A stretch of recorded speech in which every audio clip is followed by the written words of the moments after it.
Rick Smiley Morning Show. Hey, September is Sickle Cell Awareness Month. Joining us so that we can learn more about SCD is the one and only Dr. M.J. Collier. Good morning. Good morning, Rickey Smiley. And on today's Wellness Wednesday, we're going to talk about sickle cell disease. And, Rickey, this disease affects it's estimated about 200,000 Americans. And I think every family probably has been touched with sickle cell in some form or fashion, either sickle cell disease where the person has painful crises or the sickle cell trait, because you have to be screened for that, particularly if a woman gets pregnant. That's one of the things they screen both parents for the possibility of passing along the sickle cell disease. Now, Rickey, sickle cell is an inherited genetic blood disorder. So it means you're born with it. You can't catch it from anybody. So being around somebody with sickle cell is not going to give it to you. And the hallmark of sickle cell is that hemoglobin, the protein in red blood cells that carries oxygen to all around the body, is not working appropriately. So when it is altered in that way, it causes the normal red blood cells, which are usually disc-shaped, flexible. They're kind of shaped like a round inner tube. People don't know what inner tubes are because all the tires now don't have inner tubes. But if you've been to a water park and you've been on the lazy river, you've been sitting in an inner tube. So it's kind of what a normal red blood cell looks like. Well, under the sickling circumstance, these cells turn into more of a shape like a sickle or even a banana, if you will, or even an open-faced letter C. And the problem is that those deformed-shaped red blood cells cannot float through the bloodstream the way that they should. So they're sticky, they start to clump, and they block distal circulation. So all the tissues in the microvasculation are not getting oxygen. When they're oxygen deprived, those tissues start to die. And when they start to die, it is excruciatingly painful, and that's when you have a painful sickle cell crisis. And the other hallmarks of sickle cell, why are people so fatigued? Why is it an anemia proper? Because a normal red blood cell that's created by your bone marrow can live up to 4 months, about 120 days.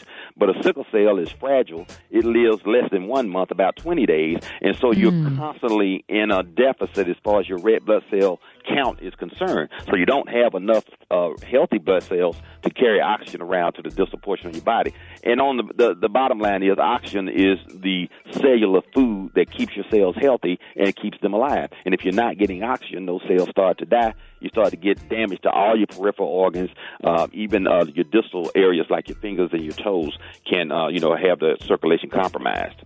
Yeah, and that was what I wanted to ask you about, Dr. Collier. This is Maria Moore, and I was talking to someone from a nonprofit agency that helps children with sickle cell, and they were explaining to me the pain that these children were going through, and they were also explaining stem cell and bone marrow transplants and how you can, be a donor. And I've always thought that was painful to do something like that. Can you talk about that and how that is, a quote-unquote cure for sickle cell?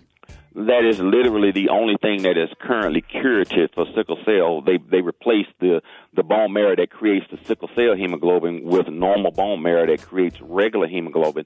And that can be, of course, you have to be matched to a donor. And there are donor banks, and I would recommend that everybody register for it. When you donate your bone marrow, they numb the area, et cetera. It's not unpleasant. It's not, very painful the way that it has been traditionally.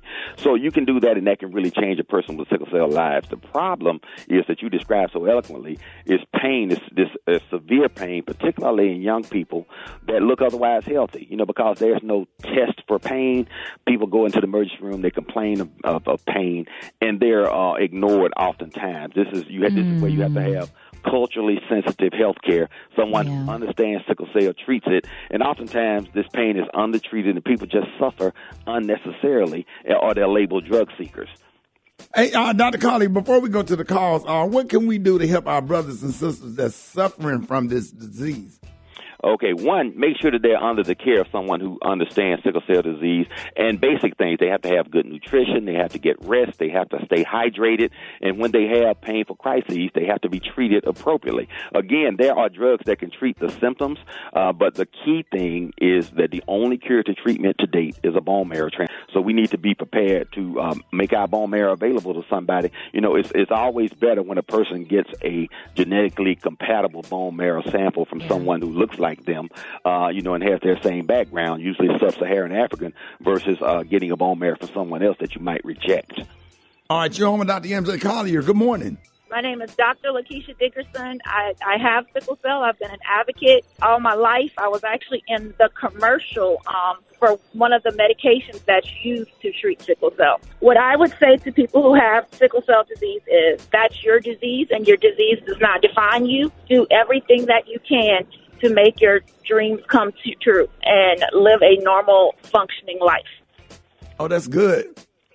That is great. And the key thing is getting yourself screened so if you decide to, to have children, that you know what your risks are for, because people can carry the trait and not know it. And if you have two people that get married, have children, and they both carry the trait, then there's a 1 out of 4 possibility that they'll have a child with sickle cell disease.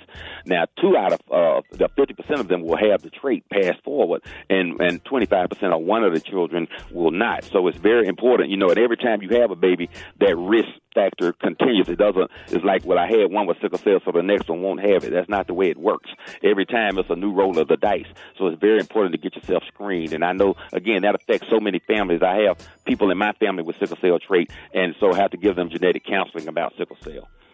All right, Dr. Collier, thank you so much, man. For more information on sickle cell disease, make sure that you go to sicklecelldisease.org. That's sicklecelldisease.org. Dr. Collier, let everybody know how you can be reached. Okay, Ricky, I will be doing more information about sickle cell and all your healthcare problems tonight on Facebook Live. Go to Ask ASK Dr. MJ, and I can be reached on all social media. That's Facebook, Instagram, and my YouTube channel, Ask ASK Dr. MJ. These are the opinions of Dr. MJ Collier. Now, those are Rickey Smiley, the Rickey Smiley Morning Show cast, RS production crew. We're looking forward to the next Wellness Wednesday. Thank you so much, Ricky. Let's keep America healthy.